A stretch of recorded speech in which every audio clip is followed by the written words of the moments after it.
Welcome to my mini TED Talk on foot strike pattern when landing with running. I'm going to break this up into 3 separate videos.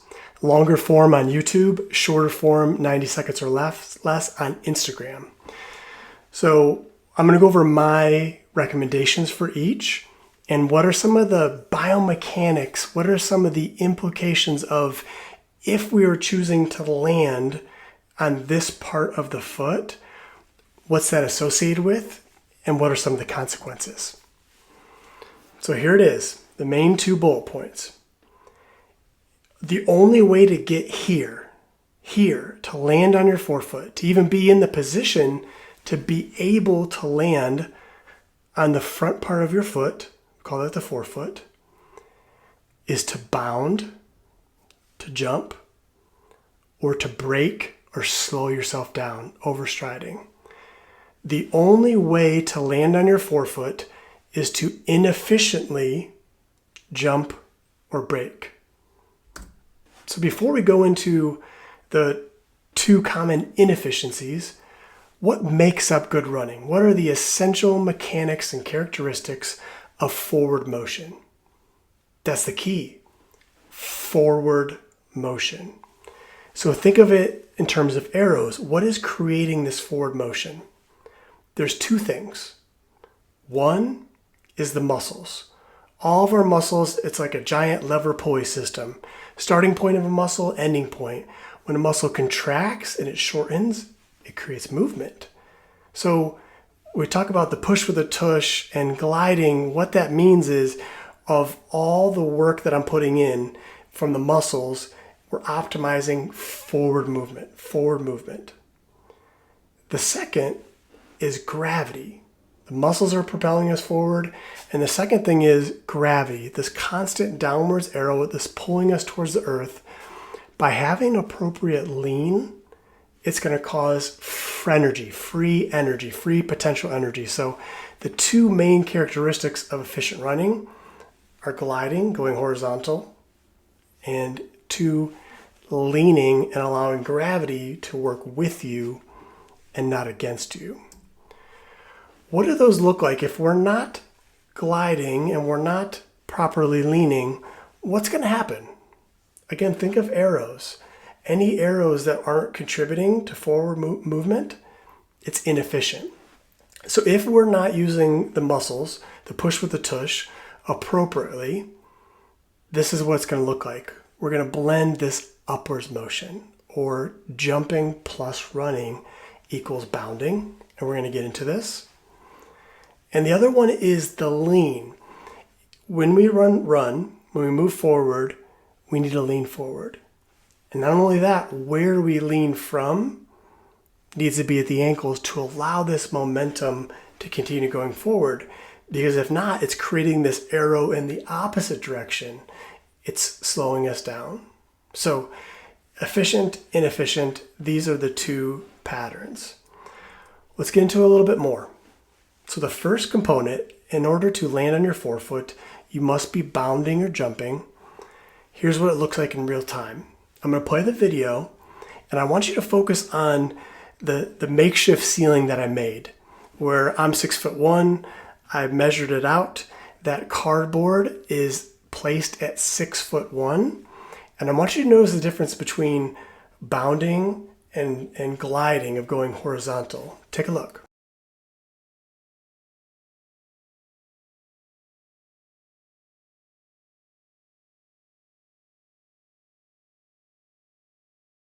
So what'd you notice?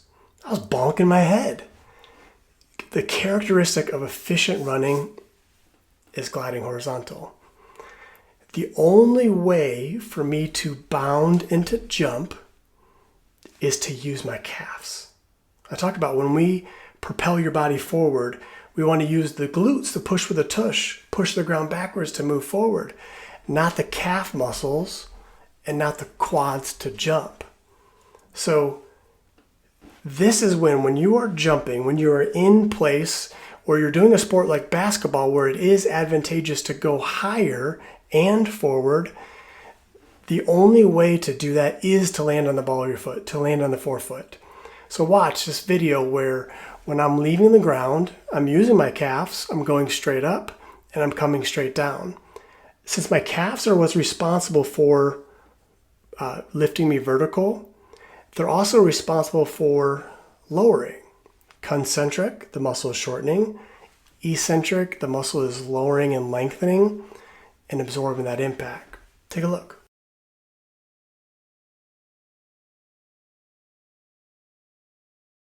The next component, braking. In order to land on your forefoot, you are leaning or loading the ground, your body weight through the ground, in such a way that's slowing you down. Take a look.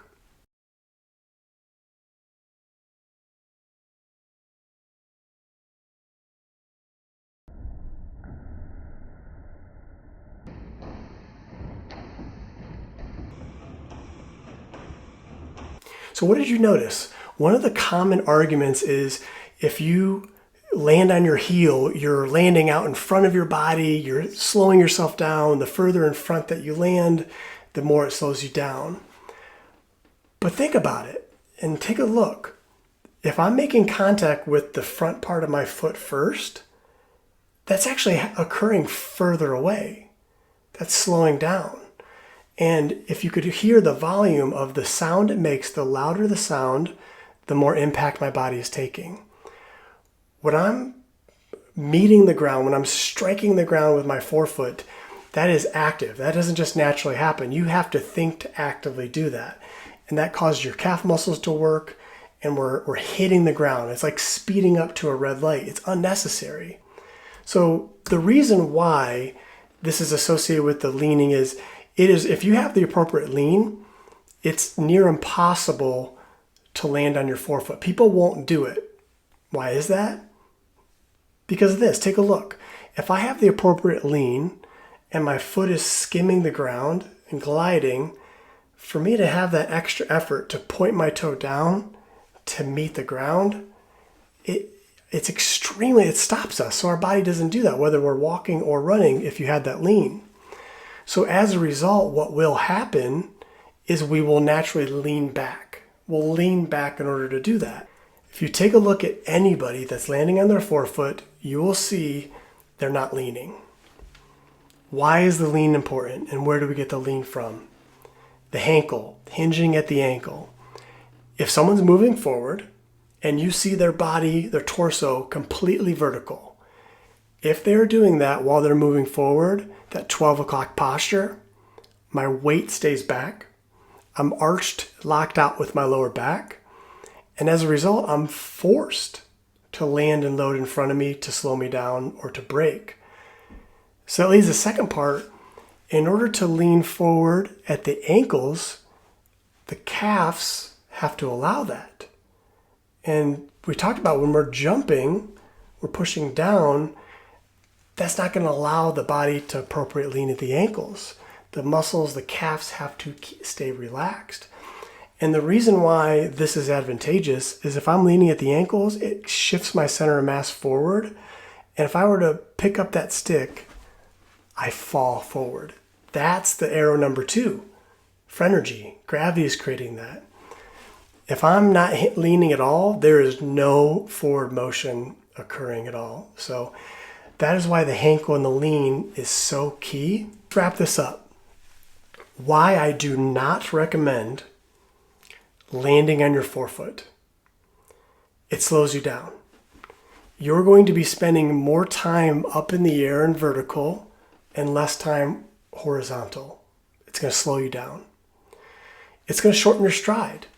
If I'm making contact with the ground before it naturally or organically occurs, I'm landing a shorter distance. And why a short stride isn't efficient is a stride is just a measurement. It's just a measurement of distance between steps. To overstride, understride, it doesn't mean anything. That's why I say braking or slowing yourself down. If you're shortening up your stride, it's going to take you longer to get there. You're going to have to take more steps as a result to make up for that lack of distance covered. It's inefficient. The gravity, not only is that helping to assist, but the muscle production isn't free. It requires energy. calories, ATP production. And so I talk about moving forward as like paying on the principal. If you're expending energy that's not going towards the principal moving forward, and we're going up and down, that's paying on the interest. It's extremely inefficient to do that, and it slows you down. If we're landing on our forefoot, your calf muscles, your Achilles, which is just the tendon, the extensuation of the muscle as it inserts in the bone, is doing a tremendous amount of work. A tremendous amount of work to not only lifting you up in vertical, but also to lower you down.